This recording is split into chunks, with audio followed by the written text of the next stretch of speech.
Applesauce Day by Lisa Amstutz, and the pictures are by Talitha Shipman. I spy the big pot on the counter right away. Hooray, I say, it's applesauce day. Hannah cheers. Ezra bangs his spoon. After breakfast, we load up the car and drive to the apple orchard just outside the city.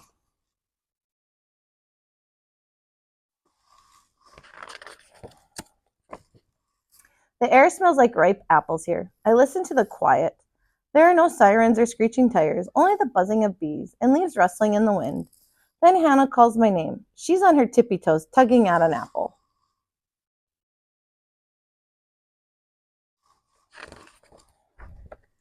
I show her the trick Dad taught me last year. Twist and pull. The apple pops right off. Dad winks at me, and we get to work. Mom and Dad pick the high apples. Hannah and I pick the low ones. Ezra helps too. Soon the baskets are full of rosy apples, ready to be smooshed into sweet, tangy applesauce. We pack them up and head for Grandma's big, roomy kitchen.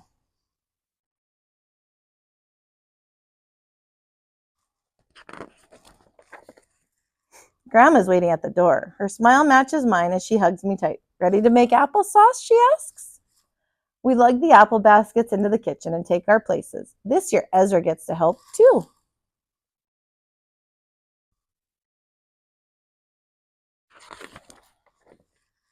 Dad washes the apples and Grandma cuts them into quarters, so they'll cook quickly. Snick, snick, snick. Ezra drops the apple quarters into the big steel pot. Thunk, thunk, thunk. It's heavy and wide and holds lots of apples. The perfect pot for applesauce, Grandma says. It looks like a regular pot to me.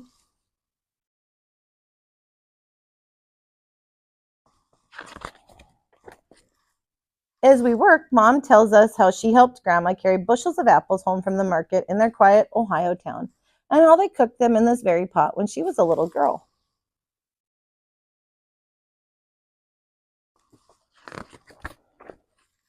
Grandma tells us how she helped her mother pick apples from the old apple tree behind their house on the windy Iowa prairie, and how they, too, cooked them in this pot when she was a little girl.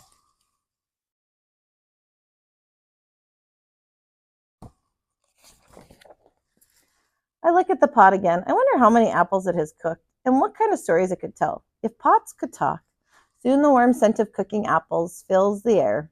Their skin fades to pink as the apples melt into mush. Every now and then, an air bubble rises to the surface. Blurp, blurp, blurp.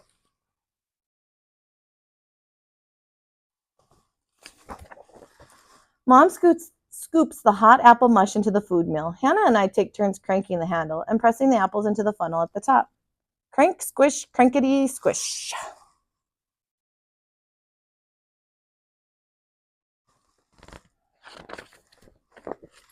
Applesauce squishes through the strainer and flows like a river into the pan waiting below. Peels and seeds drop out the end into a bowl. I dip my finger into the applesauce for a taste. It's so sweet it doesn't really need any sugar, but we add a little anyway. Then we scoop the applesauce into containers.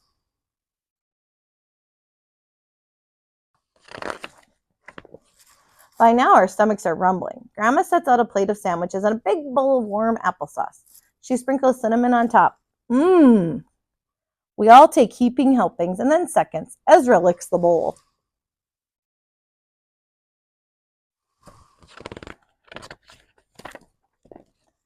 Then we go back to work, cutting and cooking and cranking. Crank, squish, crankety, squish.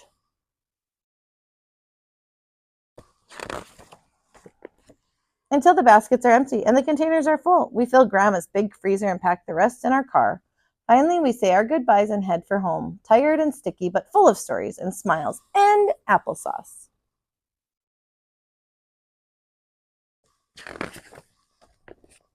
The car grows quiet. I run my finger over the scratches in the old metal pot.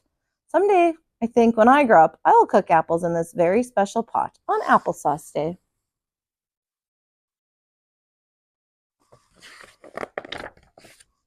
The end. Hope you enjoyed that story.